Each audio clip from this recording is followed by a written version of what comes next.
Boa noite. Sejam todos bem-vindos. A PLB Sindicato, Núcleo de Condeúba, acolhe a todos. E neste momento vamos falar algumas regrinhas, né, para essa sabatina. Nós tivemos a ideia de ouvir as propostas dos candidatos a prefeito e agendamos com os mesmos, né, com data combinado com eles. Na terça-feira foi com o candidato Micael e hoje será com o candidato Guto. Teremos algumas perguntas sobre a educação. As primeiras perguntas são feitas pela diretoria da PLB e depois vamos ouvir mais 5 perguntas pelo público aí presente. Então, quem quiser já ir pensando em alguma pergunta, no final, depois das perguntas da diretoria da PLB, vai ser aberta ao público a fazer 5 perguntas. O tempo da pergunta, 1 minuto, e o candidato tem 3 minutos para a resposta. Estamos aqui para ouvir as propostas dos candidatos, que eles têm para nos apresentar, e não será permitido ataques ao adversário, né? E o candidato que descumprir, né, se caso descumprir, podemos estar sendo punido desligando o microfone, mas espero que não vai precisar. Vamos também evitar alguma intervenção, né, da plateia durante a resposta, durante a pergunta, para ter um bom andamento, né? Depois pode aplaudir, né, mas no momento da resposta e da pergunta, manter o silêncio, né, para ter um bom andamento na sabatina. E, neste momento, queremos convidar o candidato Guto, onde o mesmo terá a oportunidade de apresentar suas propostas e ideias para a educação de Condeúba. Então, possa vir para cá.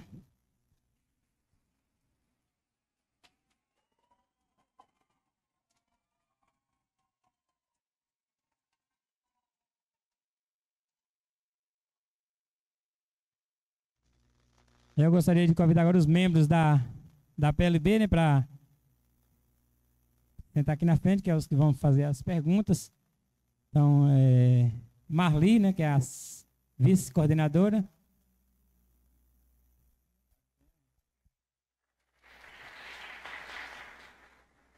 Vanilde, que é a secretária.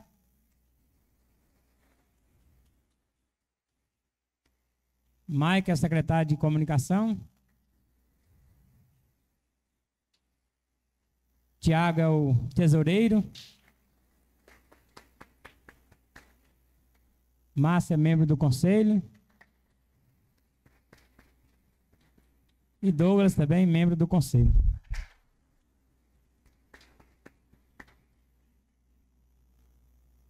Então, para iniciar, o candidato Guto tem 3 minutos para dar as saudações iniciais. Boa noite a todos e a todas. Quero aqui parabenizar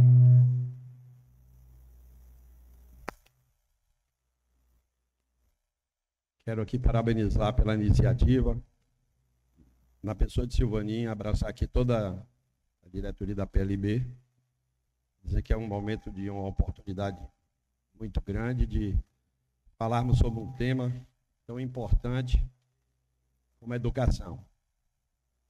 Eu sempre vou trazer esse tema, quando se trata de Condeúba, para perto de mim, porque também me sinto parte da transformação da educação aqui no nosso município. Eu entendo que a educação é um instrumento que transforma e transformará sempre a vida das pessoas e da humanidade. Eu acho que a pessoa bem instruída, a pessoa que é dona de si, a pessoa que tem a cultura e que tem o saber, ela tem nas mãos a arma e o poder de transformar o mundo. Nos anos 80, a Coreia do Sul era um país arrasado. E ao invés de se mobilizar, criando o exército, armas e outros tipos de mecanismos que os tornassem poderosos, eles investiram pesado na educação e hoje é a potência que é no nosso mundo. Compramos tecnologia, não só nós, mas o mundo todo compra tecnologia da Coreia do Sul através da transformação da educação, que esse é apenas um dos segmentos.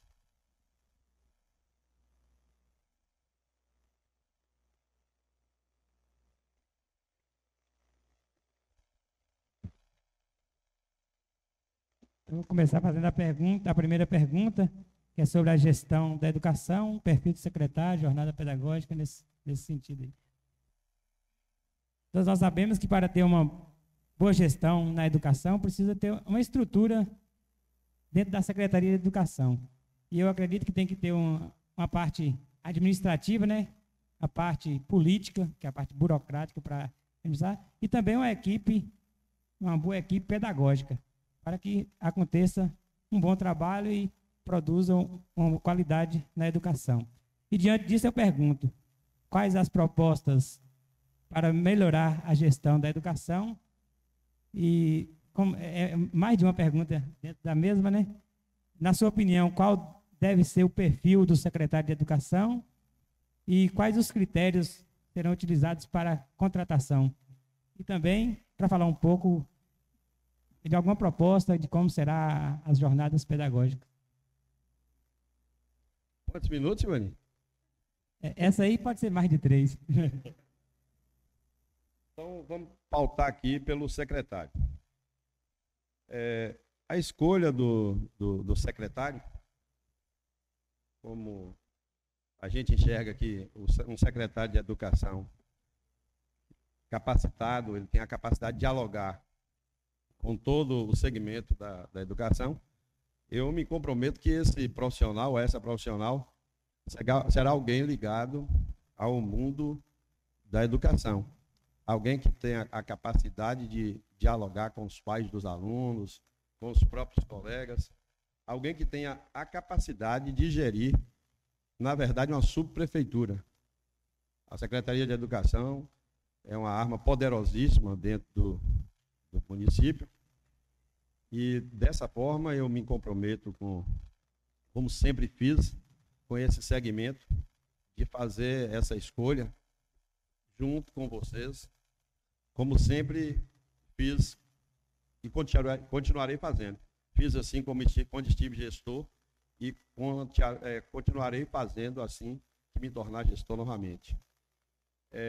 Os mecanismos que usaremos para transformar a educação também são os mesmos que usei quando estive prefeito. Distribuição de renda. Dei 14º, 15º e algumas vezes até 16º salário. Porque eu acho que o profissional da educação, mais do que respeito, ele tem que ser bem remunerado. E sendo bem remunerado, com certeza, ele irá produzir o resultado que todos nós precisamos. A estrutura da educação como um todo, eu vejo que é muito importante. E eu não consigo entender como uma pasta que tem tanto dinheiro não consegue fazer os investimentos que deveria estar fazendo no espaço físico. Eu estive visitando uma dessas escolas esses dias e lá nas paredes ainda estavam os ventiladores que eu deixei da minha época.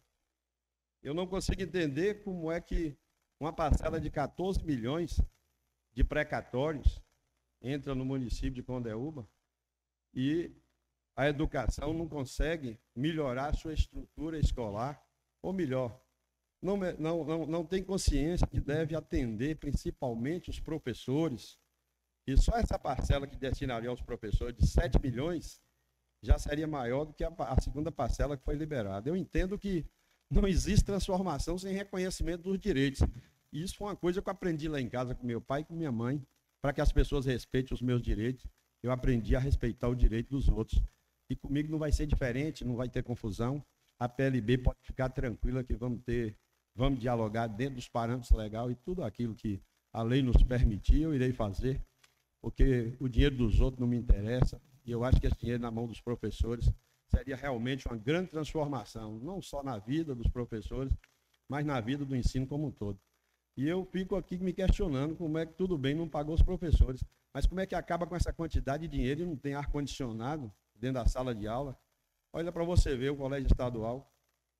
olha a comodidade que traz, o aprendizado, ele flui com mais qualidade.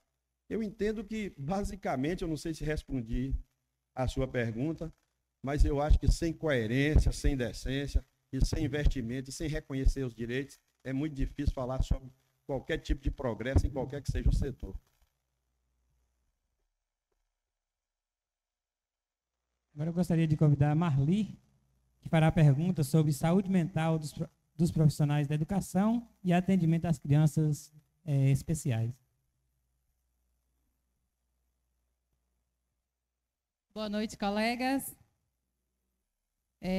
Candidato Guto, com o passar dos tempos, os profissionais da educação estão cada vez mais sobrecarregados com diversas atividades de sua função, dentre outras que acabam sendo colocadas pelo sistema nas nossas costas, o que vem causando adoecimento da classe. A proposta do seu governo, o que pode ser feito para ajudar estes profissionais que ora trabalham adoecidos? E aproveitando, falando sobre as doenças dos profissionais de educação que a gente vem adquirindo com o tempo, uma outra pergunta. É crescente em nossa cidade, não só em nossa cidade, mas hoje no mundo, o número de crianças neurodivergentes. Enquanto esteve no governo, as políticas públicas para proporcionar melhor qualidade de vida dessas crianças nas unidades escolares foram muito escassas. Que tipo de atendimento pretende oferecer às mesmas? Aí, a resposta das duas perguntas juntas. Com relação à primeira pergunta, nós iremos criar um setor dentro da educação que trabalha em parceria com a saúde. A gente sabe que o mundo hoje, não só na educação, mas o mundo hoje, em qualquer espaço que você esteja trabalhando, a gente sofre muita pressão porque requer alcançar metas e há cobranças de superiores, essas coisas todas. E o acúmulo das informações diversas acaba trazendo com que essas pessoas explodam realmente em sentimentos diversos e acaba não suportando. E tem que ter realmente todo esse cuidado. Entendendo que precisamos cuidar e ter sensibilidade com relação a todas essas problemáticas, a gente entende que tanto da parte dos alunos como dos professores, a gente tem que ter também uma relação humanizada. Profissionais que estejam ali à frente para também não ignorar o problema que está acontecendo.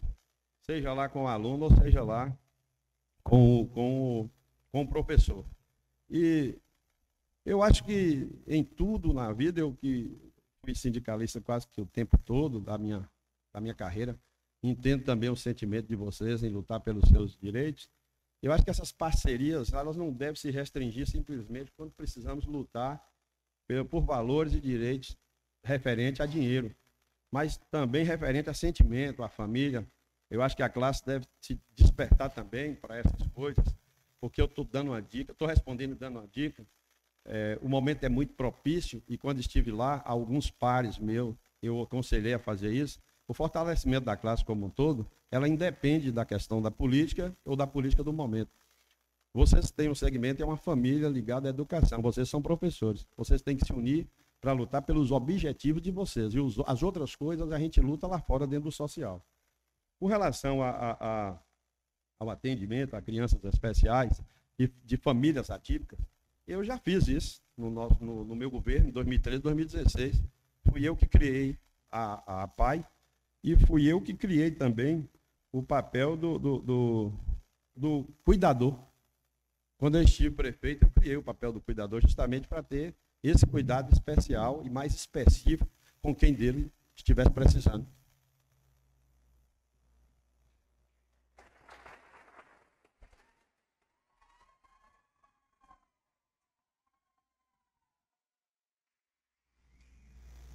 Agora eu convido o Tiago para a pergunta sobre direção escolar e melhorias na qualidade de ensino.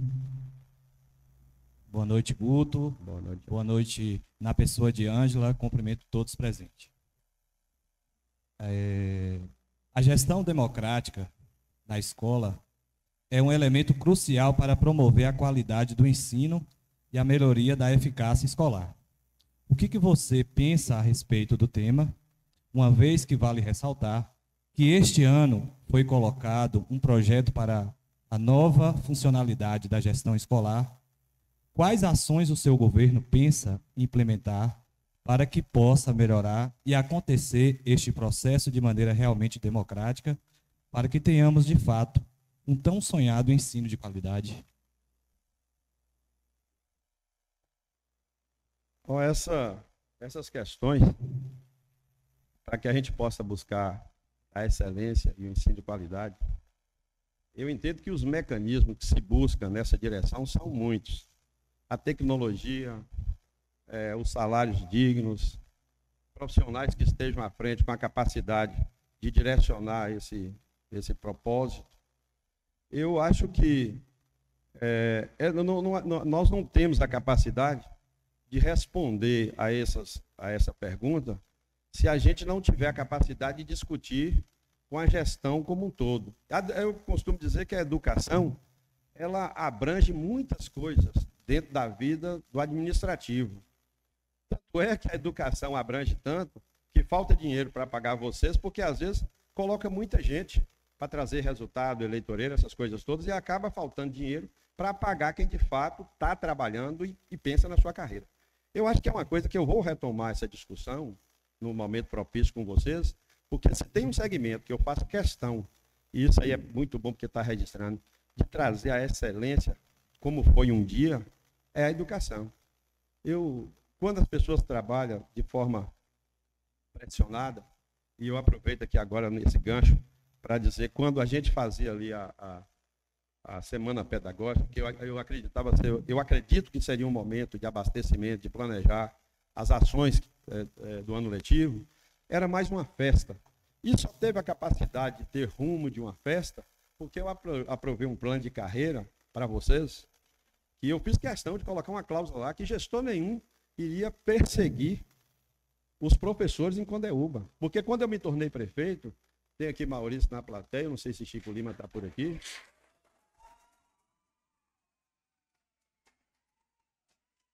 Que a família do meu adversário governava Condeúba e perseguia vocês. Eu não sei se vocês se esqueceram ou se vocês têm amnésia. Me perdoe eu fazer esse questionamento. Mas eram eles quem perseguiam vocês. Eu entrei com a incumbência. Eu entrei com a incumbência de entregar para vocês a carta de euforia. E estou com esse mesmo compromisso. Eu volto à vida pública com o compromisso de trazer respeito e decência. E respeitar o direito como iguais. Eu nunca fiz em jornada pedagógica tapiação para tirar dinheiro de vocês, não. Eu trazia profissionais de alto gabarito para interagir com vocês. Eu fico até com vergonha quando alguém me mostra.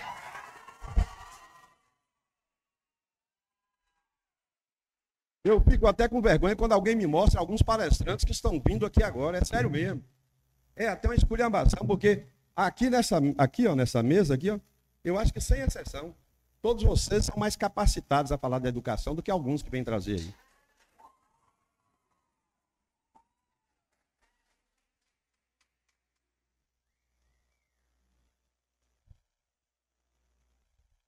Agora eu gostaria de convidar a Márcia, que vai fazer a pergunta sobre merenda escolar e transporte escolar.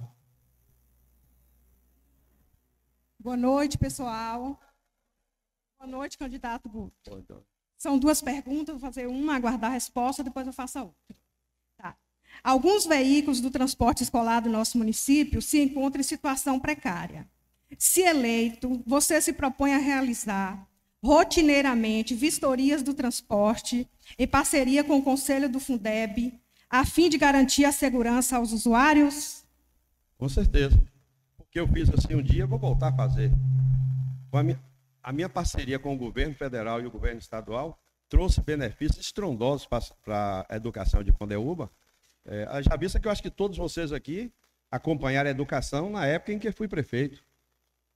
Nós tínhamos muitos ônibus do caminho da escola, aquele ônibus amarelo, ônibus de qualidade. Eu mandava o pessoal revisar sempre esses carros, os pneus, como é que estava. A gente aproveitava até o período das férias para revisar os carros. É óbvio que às vezes acontece um ou outro ter problema, mas o que está acontecendo hoje é uma coisa desastrosa e desumana. Tem uma região mesmo aí que, por essas andanças que eu estou fazendo, a mãe chegou a reclamar, falou, eu tenho medo que meu filho está andando em um carro aí, o carro todo estourado, e um carro com capacidade para 44 alunos, levando 6 crianças. Então, assim, ou não está, eu acho também que os professores têm também o papel de ajudar essas famílias diante de tamanho descaso que a atual gestão tem com a educação de Condeúba, quando diz respeito a cuidar dos filhos.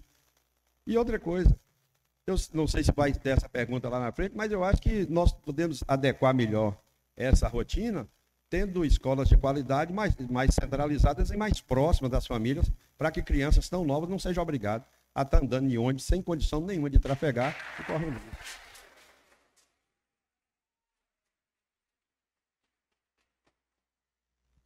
Agora, em relação à merenda. Ao mesmo tempo que o desejo seja em oferecer alimentos mais saudáveis, ouvir os alunos sobre as suas preferências também é necessário. Além disso, o nutricionista deve se fazer presente nas escolas, orientando a equipe de cozinha na seleção dos ingredientes e controle de qualidade dos alimentos. Se eleito, você tem algumas ações a serem adotadas em relação à merenda escolar? Tenho sim. Eu tenho uma parceria com o segmento da agricultura, com a agricultura familiar, e eu quero implementar, acima do limite estabelecido, a compra de produtos da agricultura familiar, que são meus parceiros, é o pessoal da zona rural, que produz o produto puro, sem agrotóxicos, e a gente tem que preparar essas crianças para alimentar, não só de mingau e bolacha o tempo todo, porque eu acho que é 3 vezes na semana. O prefeito acaba gastando dinheiro com outras coisas, o prefeito acaba gastando dinheiro da educação com outras coisas e não tem condição de comprar uma merenda decente, uma merenda que esteja à altura da necessidade. Às vezes, tem muitas dessas crianças que é a única refeição que elas vão fazer naquele dia. Eu tenho um compromisso de que tenho, porque quando estive lá, honrei o compromisso, até fruta eu levava para a escola. E lá na escola merendava professor, merendava todo mundo.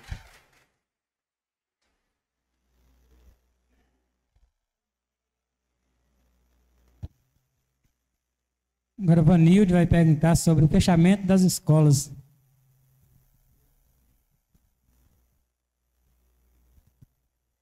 Boa noite. Oi, Guto. Boa noite. Guto, no seu primeiro mandato, você conseguiu efetivar algumas mudanças positivas na educação do campo, que foi o desmembramento do ensino fundamental da Escola da Feirinha, a Ademário Pinheiro, a Escola da Mandaçaia, a Aristides Carvalho, e a Escola do Riacho Seco, a Jovino Coutinho, dando mais autonomia a essas escolas, no funcionamento delas, e desinchando o Alcides Cordeiro, que tinha toda essa demanda, inclusive sobrecarregando a gestão. Entretanto, para as unidades pequenas, que são as escolinhas do campo, na minha opinião, sua gestão não conseguiu efetivar nenhuma mudança significativa. Se eleito em janeiro, você vai pegar uma estrutura da educação com 20 escolas funcionando, sendo que dessas 24, sendo que dessas 24, 12 são essas unidades pequenas. Entendendo a educação do campo como um patrimônio histórico, social e cultural das comunidades, eu quero saber de você, o que você pretende implementar para melhorar a qualidade do ensino para esse público-alvo, especialmente as crianças frequentando a essas 12 pequenas unidades escolares. Vanilde, eu vejo com tristeza o assassinato que houve com essas escolas. É um verdadeiro assassinato. Não é simplesmente fechar uma escola. É romper, tirar a criança do duelo, dos laços da família, ainda muito cedo, para corrigir, quem sabe, algumas moedas. Não foi nada significativo. Eu sei que, de forma criteriosa, nós também temos que trabalhar essa questão, a educação dentro da gestão. Não é? E com a educação não será diferente. Mas nós temos que ter um critério estabelecido. Quando você diz que nós não conseguimos avançar, eu concordo com o que você disse, porque, na verdade, Vanilde, eu peguei um município estourado. O município de 2013, que eu recebi para administrar, basta dizer que não tinha carro para o gabinete, não tinha ambulância, não tinha nada. Não é que a educação lá no campo não seja prioridade, porque eu acho que essa prioridade ela teria que ser até bem maior, a preocupação teria que ser bem maior do que aqui na sede, porque elas se equivalem. Eu sempre tive uma relação muito estreita com essas pessoas e em algumas casas que eu chegava parecia um velório, a mãe chorando porque tirou o filho que estudava, vamos supor, lá na região do Sossego e trouxe aqui para dentro da rua. A criança viajar quase 40 quilômetros, arruma a vida da criança e da família todinha. E o que aconteceu? Por isso que o número de alunos aqui na nossa cidade reduziu gradativamente, e com isso nós perdemos muita receita. Quando eu fiquei sabendo, eu falei, não, tem 20 e tantos alunos daqui que hoje estudam lá na Cancela, que fica a 14 quilômetros, município de Guajeru fica a 14 quilômetros de Condeúba. Eu acho que é uma outra coisa que nós vamos sentar para discutir, junto com vocês, porque investir, nós não temos gasto com a educação. O presidente Lula diz que, de forma muito sábia, que em educação se investe. Nada que gasta com vocês em termos de salário, em termos de transporte escolar, em termos de ar-condicionado nas escolas, de construirmos novas escolas para que realmente a gente possa acabar com essas escolinhas, mas que a gente possa acomodar o mais próximo possível da família esses alunos. Nós temos que também fazer uma política estratégica para que a gente possa deslocar as boas escolas também, com estrutura para vocês que forem sair para lá para estudar, mas que a gente possa alocar recursos e colocar essas pessoas em situação de destaque. O que a gente viu acontecer foi o multisseriado voltar novamente. Isso é esculhambação, gente. Em pleno século XXI, isso é uma esculhambação. A educação tem recurso. A educação no município de Condeúba, ela está regredindo. Quando eu estive à frente da gestão, eu me preocupava com todos os índices, com o IDEB, com selo Unicef, essas secretarias trabalharam todas juntas. Eu tive uma vez conversando com minha esposa, o menino deu um conselho, por que você não guarda esse dinheiro para construir uma escola? Eu falei, construir escola é muito importante, mas eu vou ter que ratear esse dinheiro com os professores, que torná-los mais felizes e reconhecedores dos direitos deles, para mim é mais importante. Porque os professores, essa classe aqui em Condeúba, nós temos o privilégio de ter professores de ponta. Eu me sinto também responsável por isso, porque quando eu estive gestor, eu dei capacidade, eu dei condição dessas pessoas se capacitarem.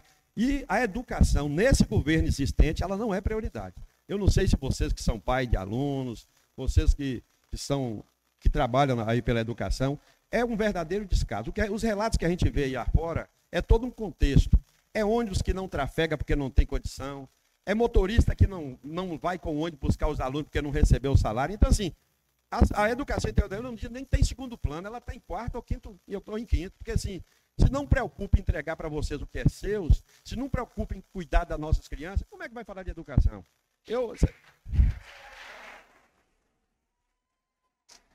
Olha, me desculpe, eu não vim aqui essa noite falar de Paulo Freire, né, de Anísio Teixeira, eu não vim dar indicador social, coisa nenhuma. Eu vim falar, na verdade, nua e crua, o que nós vamos fazer com a educação em Condeúba. Eu não quero saber de número, eu quero saber o seguinte, eu fui prefeito e consegui fazer parte do que atende aos pais, aos alunos e aos professores. E vou voltar a ser prefeito novamente para continuar aquilo que eu comecei.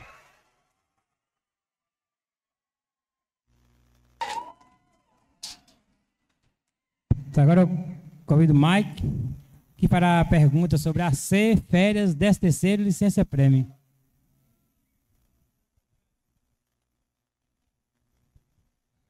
Boa noite, professores e professoras, candidata a vice-prefeita Ângela e candidata a prefeito José Augusto Ribeiro. Primeiro eu vou iniciar a fala de um texto que foi de uma ação, justamente no mandato do senhor José Augusto, onde o meu tema diz AC, 13º e EI, que é educação infantil, né? E nós sabemos que cheques de alguns professores, isso já é uma cultura antiga, não é só nessa gestão, nas passadas também, onde os professores chegam no mês de janeiro, fevereiro e não recebem por esse direito, que é uma vantagem adquirida.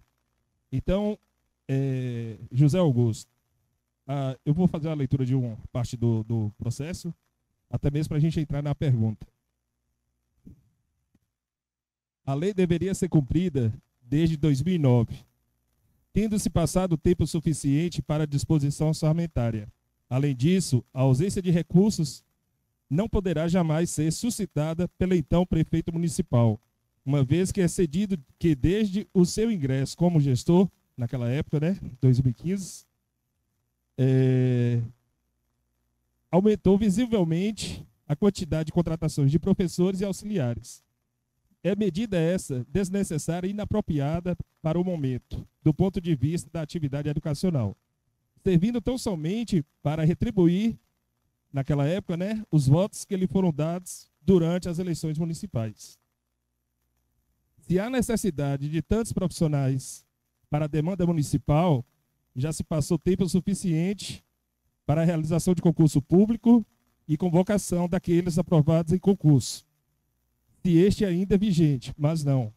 Necessário, após a posse, fazer da prefeitura cabide de emprego do eleitorando, mesmo que esse aumento de gastos retire o direito dos demais que lá já estavam.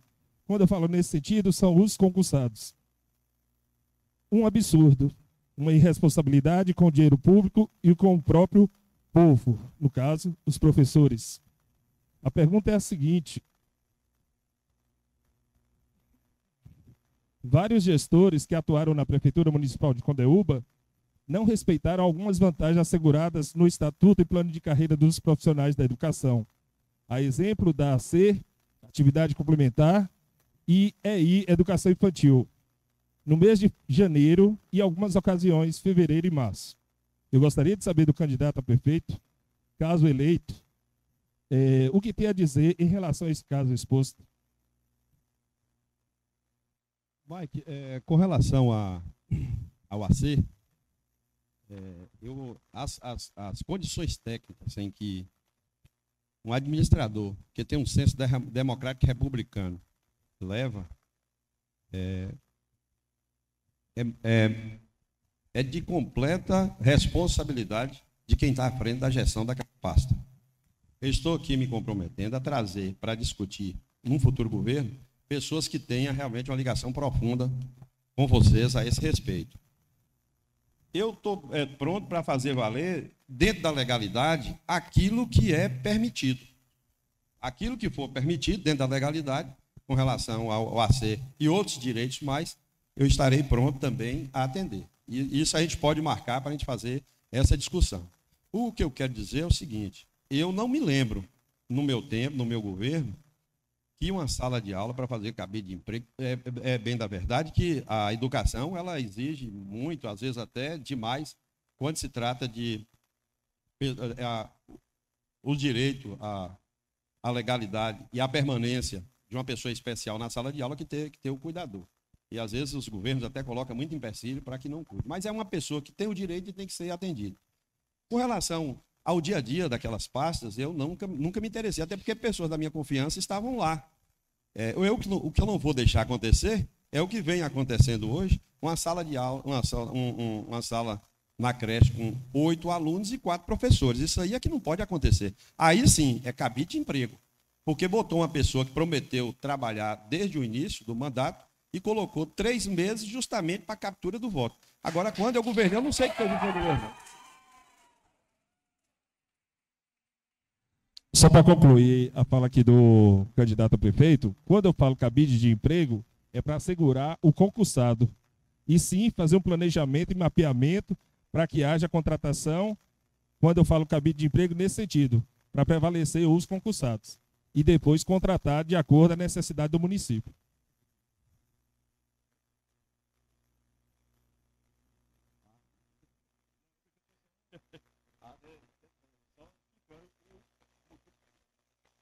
E sobre a questão do cabide de emprego aqui, entre aspas, a gente sabe que toda gestão tem. O que eu estou querendo falar aqui nesse momento é garantir o direito do concursado. Se há uma gestão que vai assumir a partir do dia 1º de janeiro de 2025, que faça esse compromisso, que assuma com responsabilidade, atendendo todos os direitos dos professores concursados. E depois fazer um mapeamento à necessidade de contratação. Porque não é justo os professores ficar anos e anos brigando aquela luta, parecendo uma novela. Então, acho que está na hora de acabar o capítulo dessa novela e mudar um pouco da educação de Condeúba. Exato.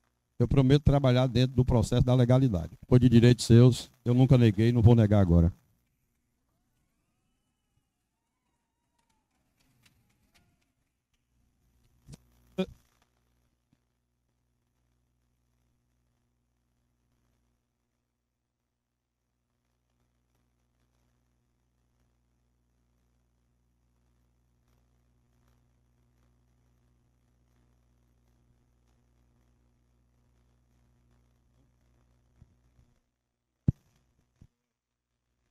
Segunda questão.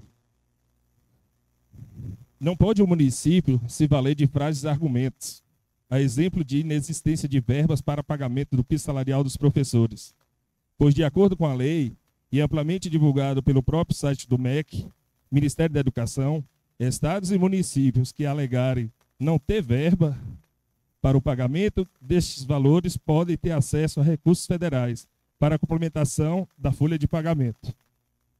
No entanto, desde 2008, de acordo com as informações no site do MEC, nenhum estado ou município recebeu os recursos por não conseguirem comprovar a falta de verbas para esse fim. Então, não vejo motivo nenhum para tirar a C e EI dos profissionais da educação do município de Condeúba. A pergunta é a seguinte: sabemos que o 13º se refere a 1/12, ou melhor, 12 meses, sendo que em algum desses meses o professor não recebe o AC, atividade complementar, e o EI, educação infantil.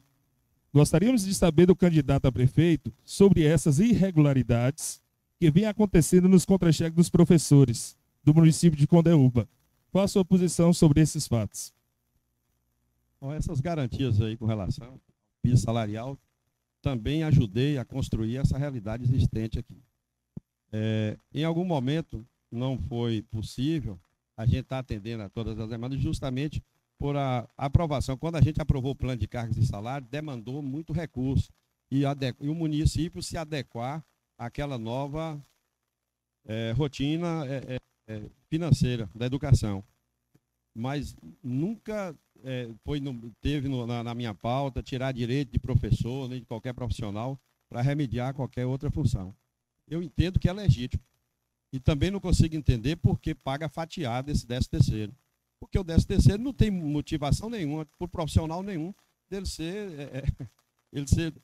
tira um pedaço dele para dar sua banda. Eu me comprometo sim, que não vai ter confusão nenhuma com vocês. A partir de janeiro, o piso está garantido. E a outra coisa é o seguinte: o que você quer dizer se esse 13º vai receber cheio, não vai ter desconto, não vai ter nada, em virtude de estar paralisado e perder alguns recursos. É mais ou menos isso, né? Você tem a garantia da minha parte que eu vou fazer o sacrifício possível para atender. Guto, em relação a essa fala, eu falo no sentido assim: a partir do momento como o salário equivale a R$1, trabalhados pelo professor, a partir do momento que estágios no pagamento do professor, automaticamente vai 13º.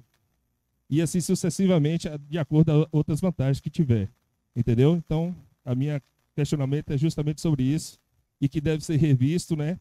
Seja lá quem for eleito, e fizer por merecer e deixar a classe bem resolvida. Obrigado. Valeu, Marcos.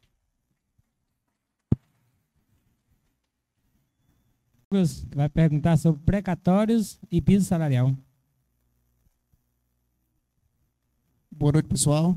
Boa noite, Guto. Guto, o sonho da categoria é receber o piso salarial desde o começo do mês, quando ele é atualizado, né, que geralmente acontece no início do ano, já de forma corrigida no salário. Aqui na história aqui nossa, a gente tem sempre entrado em negociações e pouquíssimas vezes esse piso ele foi corrigido desde o início. Na maioria dos casos, começa a pagar lá depois de maio, setembro, já chegou a pagar até dezembro. E aí a pergunta é: o que você pretende fazer em relação a isso em um eventual mandato seu? E já vou fazer outra pergunta, que é em relação a precatórios, que é um tema também que tem gerado muitas expectativas, né? O pessoal fica, desde que começou a surgir essa história dos precatórios, os professores têm ficado com muita expectativa. Veio primeiro uma remessa de recursos, não foi rateado com a categoria, e agora tem uma segunda remessa que está havendo um processo aí de rateio. E, por outro lado, existe aí já conversas de possibilidade de novos recursos vir para frente. E aí a outra pergunta é, havendo esses novos recursos, como será tratado esse tema em uma eventual gestão sua aí no futuro? Se Deus assim permitir, eu vou ganhar as eleições e a partir de janeiro a gente já começa a pagar. E quanto aos precatórios, nós utilizaremos 60% para ratear com quem é de direito e os 40% eu me comprometo a contemplar também aqueles que não estarão inclusos nos 60%. Eu quero atender a categoria como um todo. Eu entendo que a educação, gente, eu volto a frisar para vocês, não é gasto, é investimento. É por isso que eu quero e conto com vocês, para que a gente possa sentar e discutir juntos a educação financeira da educação, porque tem muito dinheiro na educação. Eu não costumo desviar dinheiro para lugar nenhum, não tenho necessidade de fazer isso, não é do meu costume. Então, vocês podem ter certeza que se fosse com o Guto na gestão, esse problema a PLB não precisava estar preocupada, sindicato atrás, não. Direito é para ser respeitado, porque os meus direitos são respeitados. Eu também sou sindicalista, eu sou delegado sindical da minha categoria. Como é que eu vou usar 2 pesos, 2 medidas? Eu brigo a vida toda por bom salário, por respeito à minha categoria. E quando eu viro gestor, eu vou ignorar essa maturidade que eu tenho a respeito do sindicalismo, dos direitos, dos deveres da gestão e o direito do profissional. Eu vou me empenhar junto a vocês para fazer isso e muito mais, porque eu já fiz lá no passado. Eu estou dizendo credenciado que eu já fiz.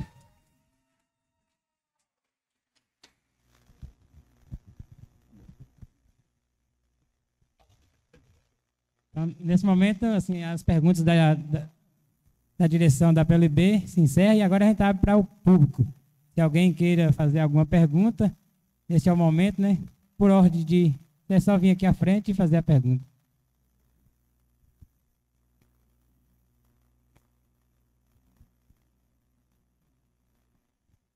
Boa noite a todos que se façam presente aqui nesse ambiente. Boa noite, Maurão. Boa noite, futuro prefeito José Augusto. Boa noite. Guto, eu gostaria de saber da sua pessoa, você, quando assim, se Deus quiser, for eleito, se você vai ser um gestor presente ou vai ser aquele que vira as costas? Boa pergunta, Maurão. Maurão, eu só me ausentei um pouco do município quando eu peguei o município bagunçado.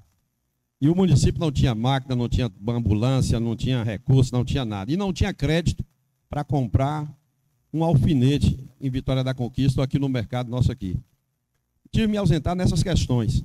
Mas quando eu me ausentava, não faltava dinheiro na conta dos professores, dos outros funcionários, não faltava estrada, não faltava transporte escolar, não faltava remédio. Quando eu me ausentava para buscar recurso. Porque na atualidade nós está tendo um ali que diz que é filho do divino, mas nem lâmpada lá no divino para a gente poder passar não está tendo.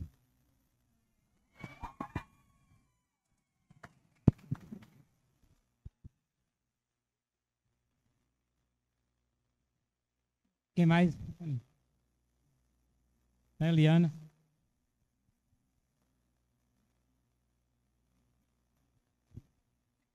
Boa noite a todos os professores. Boa noite, futuro prefeito de Condeúba. Boa noite, Eliana.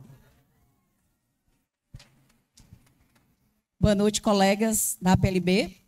Em nome da nossa vice-candidata a prefeita de Condeúba também, eu saúdo a todos e fico orgulhosa de ter uma chapa com professor. Aí é bom demais para nós, né? A minha pergunta é bem inerente à minha situação. Eu me encontro em uma situação no município onde que vários colegas estão passando por uma situação bem complicada na questão da educação inclusiva do município, que é uma tragédia. Tanto afeta os professores, quanto afeta as famílias e principalmente as crianças. Vejo que alguns, isoladamente, sozinhos, buscam recursos e estratégias para resolver o problema. Mas eu gostaria de ouvir,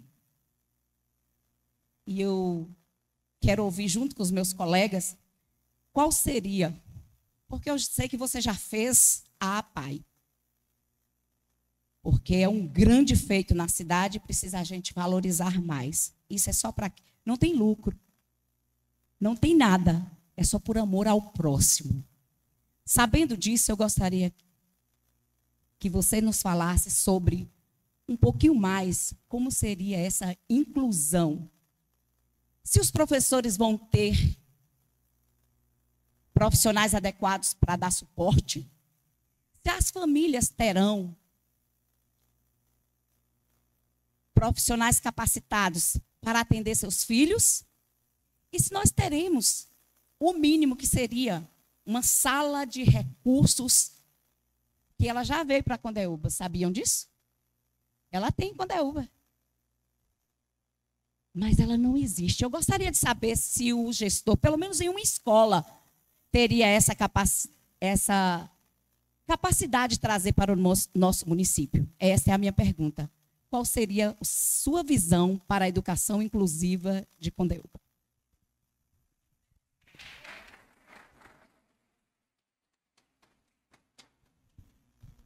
Esse tema é muito importante e eu consegui entender a dimensão dele quando nós criamos a APAE. Tinham famílias que tinham até vergonha de exibir publicamente o membro da família que era especial, que tinha problema. E uma mãe um dia disse para mim, falou, rapaz, você fez uma obra interessante. Foi a gente tirar de dentro da nossa casa e mostrar aquela realidade ali no âmbito social e público de uma pessoa que a gente tem um amor incondicional dentro de casa, mas que a gente tinha vergonha de exibir em público só porque ele tem aquela deficiência e tal. E hoje eu me sinto tão feliz porque eu posso levar meu filho aos lugares que ele quer ir. Ele tem os problemas dele e as pessoas compreendem, ajudam. E tem muitas outras torturas, Eliana, que as pessoas sofrem e que precisa viver essa inclusão, né? A gente tem que trazer para o nosso meio. Nós buscaremos os recursos aonde estiver. Trataremos isso também com a APAE, com todos aqueles que querem fazer o bem, que querem trazer e fazer com que esse mundo seja um mundo muito mais includente de oportunidades e de igualdade. Não simplesmente de tomar algumas atitudes, de não fazer um foguetório ali, ou de não, por isso ou por aquilo. Eu acho que a gente precisa, na vida, são de atitudes concretas do nosso dia a dia. A gente não tem a capacidade de controlar o que está além da gente ou na vida dos outros, mas nós temos capacidade, de, mesmo divergindo nas políticas públicas e ideológicas, de sentar e discutir qual é o rumo do mundo que nós queremos dentro da educação, dentro da sociedade. Isso depende de nós. Isso só vai depender de nós. E no que depender de mim, para trazer esse mundo cada vez mais presente da vida daquele que está excluído, que está sofrendo, com investimentos significativos, eu irei fazer. Eu irei fazer porque assim, a gente tem que agradecer a Deus todos os dias pela oportunidade de ser saudável, pela oportunidade de ter uma vida tranquila e de ser respeitado, mas a gente precisa também sentir a dor do outro. Se a gente estiver na vida pública sem a capacidade de enxergar no outro a dor que você não consegue dimensionar, mas que mesmo assim você ignora, tudo é perdido. A política é perdida, estar na vida como professor está perdido, e se impulsionar como político está perdido, porque quem não consegue compreender a necessidade do outro, quem não consegue incluir o outro num projeto de vida com você, aí, meu irmão, pode esquecer de política partidária, porque sem política humanitária, sem a caridade de sentimento, não se chega a lugar nenhum.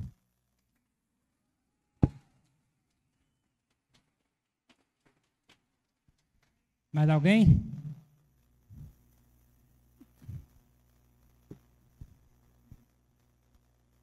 Guto, eu vou pegar até você de surpresa, porque o encontro é sobre educação, né? Mas parece que está se tratando só do problema dos professores, né? Que é muito importante, você já falou. Eu queria saber o seguinte, uma coisa que me assustou quando eu mudei para Condeúba, todo mundo sabe que eu sou filho daqui, passei muitos anos fora. Um dia eu cheguei ali no Tranquilino, ali, aquela fila de gente de madrugada. Aquelas cadeiras, eu falei, pera, está distribuindo alguma coisa? Aí depois fui descobrir que aquilo é para fazer matrícula escolar. A gente precisa dar uma solução para isso, sabe? Eu não acredito que a gente, no mundo que nós vivemos, nós temos que viver de uma forma tão arcaica para poder matricular uma criança na escola. O que você tem a nos dizer sobre isso? Rapaz, eu vou ser sincero com você que eu fico com vergonha. Eu fico com vergonha quando a atual gestão diz que houve avanços significativos na educação, mas não respeita o direito do professor. Eu fico com vergonha quando o transporte escolar não consegue atender a necessidade de quem dele precisa. Eu fico com vergonha como não tem planejamento. Eu estou dizendo isso porque eu deixei uma coisa planejada para esse município. Eu deixei muitas obras encaminhadas, eu deixei muitos projetos. Eu falo e provo, eu deixei muitos projetos. Eu não sonhei com o município só comigo. Eu sonhei com o município além dos meus olhos e além da gestão que eu estava participando. Tanto é que a outra gestão continuou e tinha a minha marca dentro da gestão, e ela continuou lá dentro da gestão. E respondendo, Silvio, a sua pergunta, é tão simples. Eu acho que a gente tem que usar nessa dinâmica é a tecnologia para quem consegue acessar, para a gente que consegue acessar, que consegue comprar um bom celular, que tem a oportunidade de ter uma vida diferente, e humanizar a relação com quem não tem essa facilidade. Como é que nós vamos humanizar essa relação? É escolhendo um diretor que fale a língua dos professores, mas que converse também com os pais dos alunos. É escolhendo diretores que tenham compromisso com a educação de Condeúba, que não precise de politicais dentro da escola, que seja independente e que chegue lá por um processo realmente democrático. É essas questões que eu vou pautar em cima da nossa mesa. A gente vem com a determinação e com a experiência e com a maturidade de ter esperado o momento certo para fazer a disputa, sem apressar a passada, mas com um sentimento, com respeito e com uma motivação muito grande de entender esses temas polêmicos, uma coisa como essa, porque assim, meu pai dizia assim, não se coloca anel de ouro em focinho de porco. Rapaz, não adianta tentar botar o carro adiante dos bois, porque essa realidade está aqui. Primeiro tem que garantir para os nossos alunos que tem a vaga, não precisa de ninguém estar em fila, tem que garantir de forma... Por que isso está acontecendo? Saiu fechando escola de forma desordenada. Agora eu não sei para quê. Porque se essa educação financeira, se esse regime financeiro tivesse trago resultados significativos na merenda, no transporte escolar e no pagamento dos professores, pelo menos justificava alguma coisa. Mas o que aconteceu não foi isso. Pegou esse dinheiro dos precatórios e reformou escolas que com 3 meses estavam fechando. Pegou esse dinheiro e gastou, não sei com que, mas não foi botar o ar-condicionado dentro da escola. Não foi fazer as ampliações necessárias para que não tivesse essa corrida desesperada para matricular o filho. Eu acho que tem que ter um conhecimento maior, tem que ter um comprometimento maior com a educação. Não basta simplesmente vir aqui dar uma aula de indicadores financeiros, que isso é balela. A gente tem que falar no grosso e no duro mesmo, a realidade do nosso município. Eu estou falando a partir do meu conhecimento. Eu estou falando de uma coisa que eu vivi, de uma coisa que eu conheço. Eu não vou encontrar nada diferente. Até a bagunça que eu recebi em 2013, nós vamos receber de novo. O prefeito fez um leilão aí de forma irresponsável há 2 meses e pouco atrás e vendeu a frota de carro do município. As pessoas têm que bater na porta da casa da gente pedindo um carro para viajar para a Conquista. Porque nesse momento aqui eu estou com demanda aqui de 2 pessoas. Ó. 2 pessoas que tiveram alto, um no Crescêncio e outro lá no hospital de base. Liga para eles aí, cadê a ambulância para buscar? É isso que o povo tem que saber, rapaz.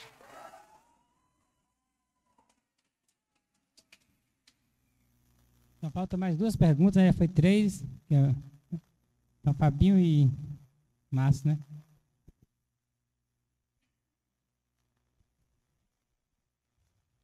Boa noite a todos. Boa noite. Que Deus abençoe a cada um. Então, Guto, a minha pergunta a você, se for eleito, entrar no nosso município aí quase 14 milhões de precatórios, né? Você sendo eleito com esse mutante, né? Além de você usar, né? Você viria dar aqui uma satisfação na Casa de Lei para a sociedade, para o povo, igual o gestor atual não fez isso? Não, de jeito nenhum. De jeito nenhum. Eu sempre dei resposta e dou satisfação de tudo que eu faço em minha vida. Mas também eu oriento os professores a se organizarem melhor, porque isso vai além da disputa eleitoral. Isso aí é o futuro de vocês, é o futuro da família de vocês. Quando eu estive prefeito, eu transformava a licença-prêmio em pecúnia, quando a pessoa queria. Quando ela aposentava, se ela tivesse ali aposentar, tivesse 3, 6 meses, 9 meses, eu comprava, pagava em forma de pecúnia. Vários processos eu fiz isso. Sabe por quê? Porque tudo que se gasta, que pertence a um segmento, você tem que ter uma explicação palpável. E não tem uma explicação que casa com essa... Não tem uma explicação. Qual foi? Para onde foi esse dinheiro? Mas eu acho que aí é a PLB que tem que tomar essa providência, porque é a vida de vocês.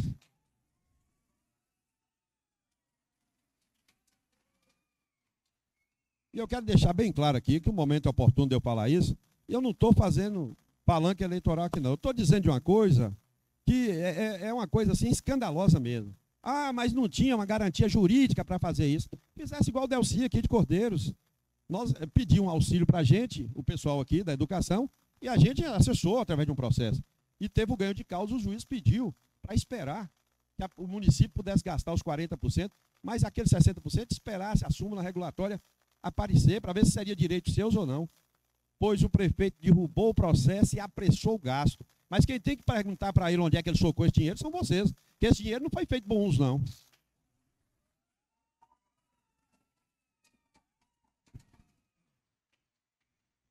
Márcio. Boa noite a todos. Meu nome é Márcio, acho que vocês me conhecem, né? Sou professor de legislação de trânsito. Guto, eu queria saber, pré-candidato a prefeito, sobre a realidade do quarto terceiro que teve esse ano, né? Que teve, né? Que qual ano foi. E como eu sou formado em legislação de trânsito, aqui em Condeúba eu vejo um caos na carga aluno, né? O aluno aqui, a gente vai ver o carro tudo bagunçado e os motoristas hoje, os motoristas não têm capacidade de carregar um aluno. Que nenhum motorista tem custo nenhum, entendeu? O que você faria no seu mandato? Primeira e a segunda. Foi 2 perguntas em uma? Foi. A primeira foi o quê? Sobre o quarto salário. 14º salário. Essa ideia que quando eu disse aqui do 14º... e falando em 14º salário, alguém aqui recebeu, dos professores do município, recebeu o 14º salário quando o pai do prefeito foi, ou o pai do candidato foi prefeito? Esses fake news, eles se estendem a muitas coisas. Pesquisa eleitoral, essas falácias que vai ter essa tecnologia, que vai reformar a casa de todo mundo, que vai dar energia solar para todo mundo, está levando tudo na mentira, está levando tudo no gogó e vai tomar a pancada. É por isso que a gente está dizendo essa preocupação com um secretário que realmente seja eficiente, para que ele possa, junto com a coordenação do campo, ter esses cuidados com relação a um carro que transporta 44 para levar 4 crianças, para dar mais comodidade para as pessoas. E com relação aos motoristas, eu acho também que a secretaria e a gestão e até a própria PLB pode estar ajudando, além do compromisso que vocês têm com vocês mesmos, os pais desses alunos, porque realmente isso é uma crítica que tem sentido. Porque, segundo eu fico sabendo aí também, que tem muita gente que trafega com esses carros aí que não tem a habilitação. Eu acho que, mas para isso tem que ter a provocação, para que a gente não fique aqui alegando ou então condenando e julgando as pessoas de forma mentirosa. Eu não tenho compromisso com a mentira, eu tenho compromisso com a verdade. Eu acho que o que nós temos que fazer é abrir os nossos olhos. Você tem algum filho seu que está sendo transportado em um carro nessa circunstância, passe a saber. Mande filmar, tira o retrato e leva o conhecimento do diretor da escola. Eu acho que é por aí, tem que ser por aí.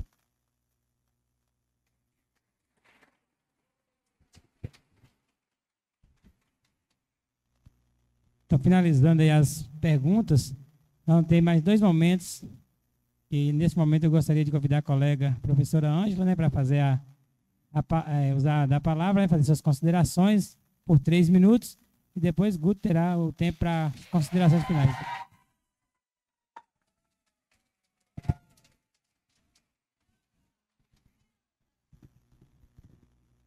Boa noite, caros colegas.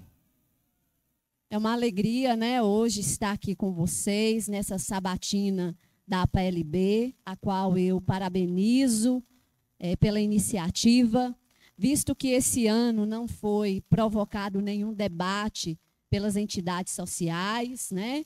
Então, esse é um momento de falar com o povo, né? E principalmente com a categoria a qual eu faço parte. Eu sou professora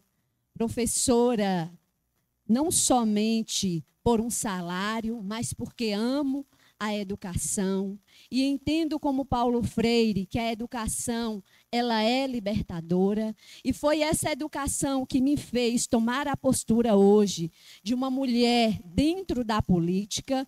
E aqui eu gostaria de parabenizar o companheiro Guto pela coragem de ter uma chapa democrática, uma chapa onde a mulher tem participação e participação ativa. E digo aqui para vocês, assim como já falei com ele, e quando ele me convidou para assumir esse lugar ao lado dele, é de protagonismo. Não é de uma vice para ficar em casa, mas assumirei como a categoria de professores assume uma sala de aula, leva o seu melhor, trabalha, educa os nossos filhos, que são também nossos alunos. Eu me comprometo a ser voz da educação ao lado do prefeito Guto. Eu me comprometo de ser a voz das mães, dos pais, dos alunos ao lado do prefeito Guto.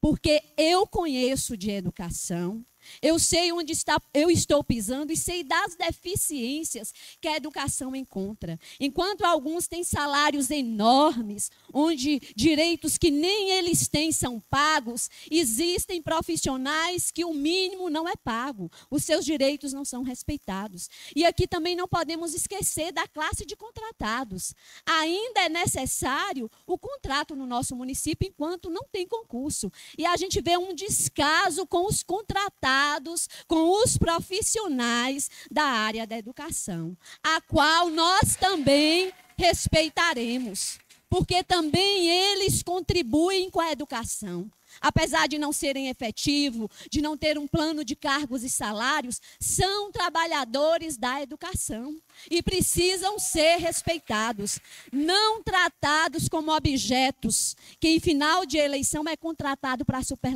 superlotar salas, mas que eles sejam valorizados sempre.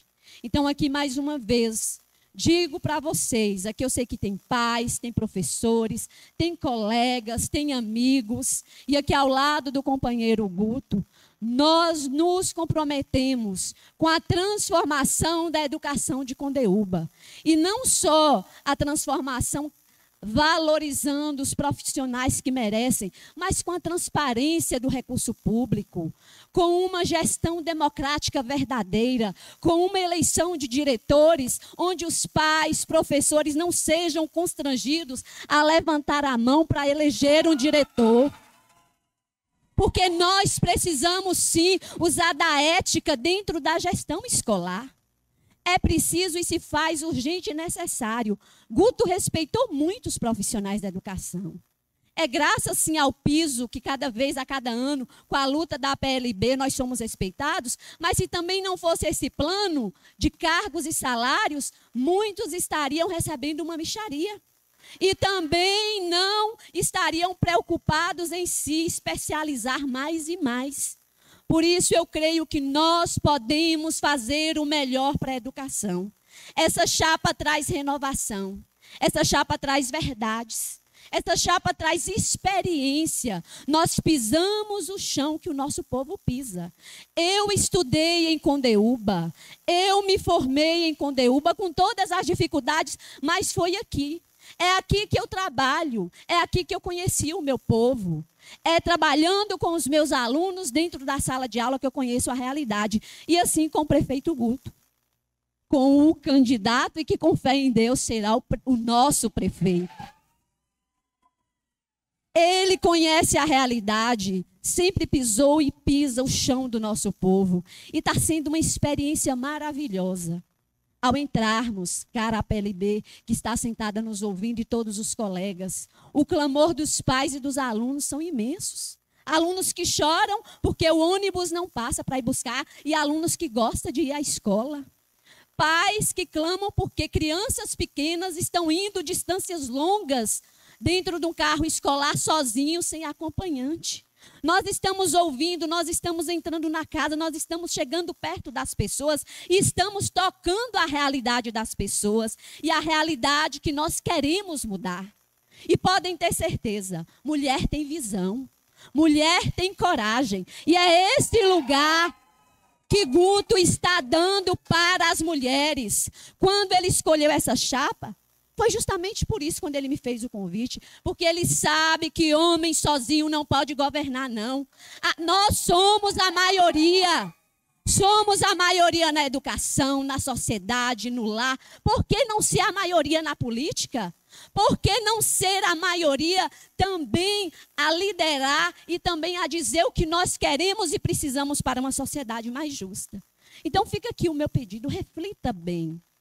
Vocês que estão iludidos, muitos estão iludidos com um discurso programado, com um discurso cheio de ilusões e projetos que são impalpáveis. Nós não podemos palpar esses projetos. Se está faltando o básico, se falta transporte, se falta combustível, será que é possível implantar robótica enquanto nós não realizamos o que é possível?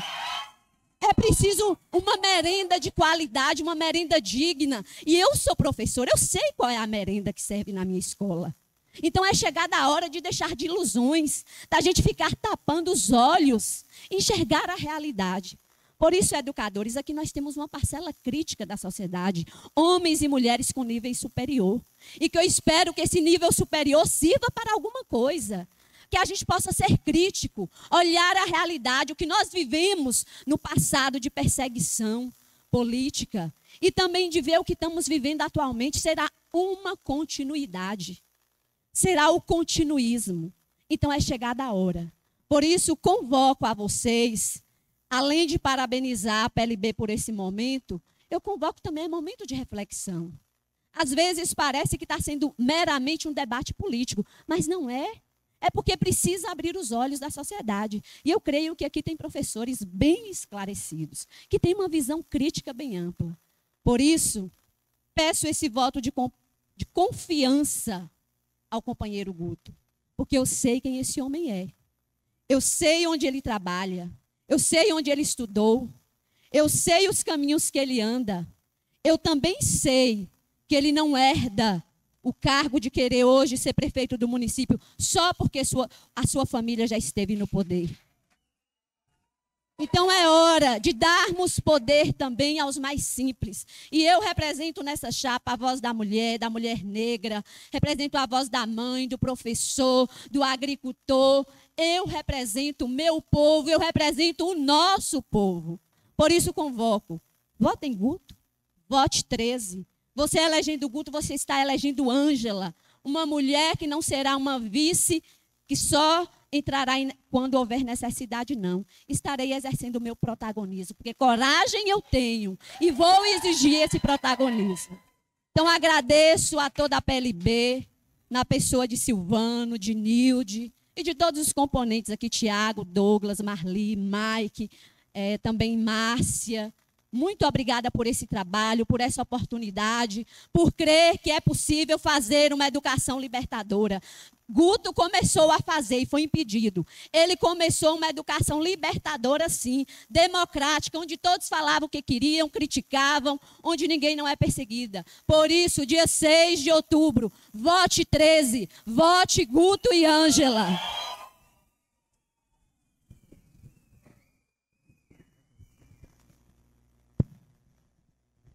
O tempo seria 3 minutos, foi para 9, mas aí a gente vai diminuir um pouco no de Guto, que seria 10, aí vamos colocar para 5 agora, tá bom, para concluir. Para equilibrar. Então, para as considerações finais, Guto aí tem 5 minutos, né, para ficar à vontade. Ô, gente, é uma alegria muito grande estar participando aqui com vocês. Parabéns a vocês pela iniciativa, por nos dar a oportunidade de vir aqui falar com esse público maravilhoso. Parabéns a vocês, obrigado pela presença, em ter vindo aqui, nos escutar e formar essa opinião a respeito de onde nós queremos chegar. Um abraço aqui em todos os professores, os que não são professores também, a minha esposa, né, que está ali. E na pessoa de Ângela, nessa noite, tive o prazer de ter essa mulher maravilhosa ao meu lado, como vice dessa chapa, uma chapa que representa a esperança, uma chapa que tem um olhar carinhoso e um olhar diferente para cada condelbense, para cada um de vocês. Uma pessoa que não será figurativa, será uma pessoa que já exerceu protagonismo diante do conhecimento, do respaldo, daquilo que ela fez na minha gestão, na nossa gestão, cuidou das pessoas. Essa é a marca dela, é a minha marca também. Quem não cuida de gente, quem não tem amor, essa relação minha com o povo, ela não é uma coisa artificial, é uma coisa bem natural, é uma coisa que eu aprendi quando criança ainda, na casa dos meus pais. Eu acho que a minha história é parecida aqui com a maioria da história de vocês. Eu venho de uma família simples, de uma família pobre, mas que me orgulha muito, porque me deu ensinamento. E eu acho que é assim também na vida de vocês. Eu sou um cara que eu não me encurvo a nada, eu sou igual o bambu chinês. Eu sou muito difícil de lidar comigo, porque assim, eu não sou um homem dado a propina, você não me convence com facilidade, eu não me encanto com plano de loto, com riqueza, com fantasia, eu tenho os meus pés no chão, eu cravei os meus pés em uma realidade que fui criado lá em casa por meu pai, minha mãe, eu fiz a escolha das minhas amizades, eu estou na vida pública porque quero, eu não sou oportunista, eu sou convicto, eu sou um político lapidado e convicto, sou um cara sério, tenho mãos limpas, e outra coisa, quando eu digo que as minhas mãos são limpas, não é que eu lavei elas nesse tanto, não. Eu nunca participei de negociata, não sou ladrão, levo a minha consciência tranquilo. Já se passaram 8 anos, eu fiquei de boa. Fui montar no meu cavalo, tomar minha birita, fui caminhar com meus amigos, de boa. Sem pretensão nenhuma mais de voltar, já dever cumprido, eu já tinha realizado aquele sonho de criança que era ser prefeito da minha cidade. Não tinha mais outras pretensões com relação a isso. Mas confesso para vocês que diante, gente, desse desaforo administrativo, é um desaforo administrativo, quero chamar vocês aqui numa reflexão. Se eu estiver errado, já saia daqui com a certeza e nem pense em mim, não.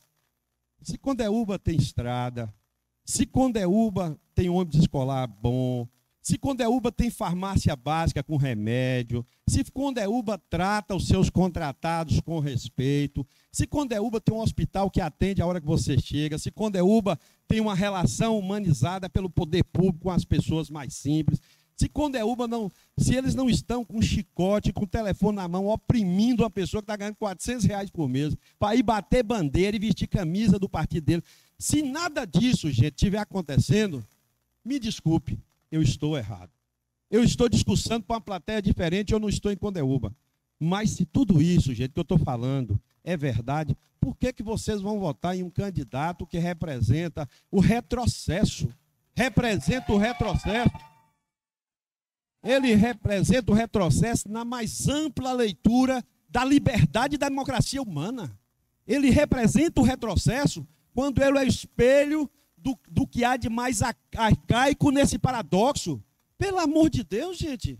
Será que vocês não estão enxergando que isso é uma armadilha? Eles ficam fazendo a tabelinha. O pai foi prefeito, o afilhado vira prefeito. Ou então vocês querem que vote um processo ditatorial. Que seja uma coisa ditatorial. que uma família manda, que prefeitura é patrimônio de família. Eu não enxergo assim. E é por isso que eu estou na disputa. Eu não tenho medo de perder dinheiro. Assim também como eu não me curvo por dinheiro, não me curvo, eu tenho minha consciência tranquila. A palavra de Deus diz, olha, não tenhais medo. Em 3 passagens importantes, Jesus nos chama. Você que é cristão, lhe chama a não ter medo. Eu não estou pedindo você para exibir sua cara, botar adesivo nosso, não. Eu estou lhe pedindo é o voto. O voto é secreto. O voto é secreto. Eu sei que sou merecedor de voto. Eu não sou um cara espetacular. Eu sou um homem cheio de defeito. Mas, gente, pelo amor de Deus, não me compare com essas coisas que estão oferecendo aí para vocês. Eu tenho um passado limpo, eu tenho uma história limpa. Eu tenho um passado que me reflete ao meu íntimo e me dá prazer de mim. Não estou dizendo que eu sou um cara excepcional, não. Eu não quero que vocês venham me aplaudir porque eu sou honesto, não. Porque lá em casa, nós aprendemos que a honestidade é o dever de todo e qualquer cidadão que não quer ocupar o lugar do outro, que não quer roubar o que é do outro, que não quer tirar o remédio do outro, que não quer tirar o ônibus daquele filho do pobre, que não quer tirar a faculdade que é daquele filho do pobre. Eu estou apenas dizendo para vocês que o momento é esse, o momento de fazermos a real transformação. Eu estou muito mais maduro e preparado para encarar as adversidades, os problemas que esse município está vivendo. Será que vocês não estão enxergando? Será que vocês não estão enxergando esse pulseiro no meio de rua, essas obras inacabadas, essa esculhambação eleitoreira simplesmente para lubrificar a cabeça das pessoas? Será que vocês não estão enxergando que direitos dos profissionais estão sendo tirados, que as coisas mais simples e básicas nesse município estão sendo negadas? Será que eu estou falando inglês? Será que eu sou um cara patético, estou falando aqui para uma plateia que não está disposta a escutar o que é verdade? Eu estou falando a verdade. Eu estou falando a verdade baseado naquilo que eu vivi. Eu fui prefeito. Os bens que eu tenho registrado com a minha esposa é de conhecimento. Os meus bens, pertencem, custou o suor da minha cara. Eu nunca usei a vida pública para comprar uma caneta errada. Eu nunca usei a vida pública. Eu me reporto um tempo assim, está chegando o tempo, quando diz Rui Barbosa, há de chegar o tempo que você sentirá vergonha. Você sentirá vergonha de dizer que é honesto. Esse tempo está chegando. Eu fico com vergonha. Eu não estou aqui me exaltando, dizendo que sou melhor que ninguém, não. Eu estou dizendo que nós estamos diante de um processo de corrupção profunda nesse município. É um processo... E vocês sabem disso, é um processo de corrupção profundo que esse município vive, e é por isso que falta remédio, é por isso que falta estrada, e é por isso que bate o desespero. E dentro desse desespero, tenta enganar os eleitores de todas as formas. De todas as formas. Se as pessoas não estão sendo obrigadas a ir para o evento do meu opositor, eu retiro minha candidatura. Eu retiro a minha candidatura. Eu recebo por dia 20 a 30 mensagens de pessoas chorando, dizendo que estão sendo engargantadas a fazer na vida o que não quer. Os olhos de Deus são grandes, enxerga a gente em todo canto. Vocês têm a arma nas mãos de vocês. Vocês têm os filhos de vocês e têm a história de vocês a zelar. Eu estou falando a verdade porque são poucos os homens e mulheres independentes como eu e Ângela, que podem estar aqui agora na frente falando, debatendo com vocês, porque eu tenho a minha consciência tranquila, que não estou denegrindo a vida de ninguém, eu estou fazendo um embate político de uma realidade existente aqui dentro do nosso município. É o absurdo que está acontecendo. Vocês estão querendo aplaudir e prestigiar um final de gestão desastroso que culmina no lançamento da candidatura de um jovem com um passado velho. É um passado velho. É alguém que traz a tradição daquilo que não deu certo. Traz a tradição e apresenta como novo. Todos eles têm a ver um com o outro. É a mesma coisa. É a mesma coisa, é o mesmo projeto político. Eu quero aqui agradecer a vocês. Muito obrigado, Silvani. Que Deus nos abençoe, que Deus ilumine a sua consciência. Você que tem fé, examine o seu íntimo e analise se vale a pena apostar em um resultado de eleição que não vai mudar nada na sua vida. Não vai mudar nada na sua vida. Quer concentração de renda e quer poder nas mãos para mandar nos humildes e gritar na cara de quem enfrenta eles. Mas eu estou aqui na frente, não tenho medo, estou pronto. Vamos ganhar, se Deus assim permitir, as eleições no dia 6 de outubro. E até a vitória. Eu gostaria aqui agora de homenagear a nossa amiga e professora Ângela. Hoje é o aniversário dela. E eu gostaria que nós cantássemos parabéns. Silvaninho vai falar uma peleja aqui. Vai lá, filho. Eu já estava planejando, né? Isso. Darlane, quando eu saí de casa, falou que a Ângela faria aniversário hoje, né? Eu já estava planejando fazer, como o Guto lembrou. Mas antes de encerrar com os parabéns para a professora Ângela, queria dizer que nós, a PLB, estamos prontos para lutar pelos direitos da nossa categoria e para a melhor qualidade de ensino do nosso município. Independente do candidato eleito, nós temos que manter unidos a classe dos professores em busca do respeito dos nossos direitos e também do melhor ensino para o nosso município, porque sabemos que é a educação que faz a diferença de um município para se desenvolver. E nós, a PLB, agradecemos a presença de todos, agradecemos ao candidato Guto e à candidata a vice, a professora Ângela, pela participação. E para encerrar, vamos cantar os parabéns. E muito obrigado a todos e todos tenham um bom retorno para casa.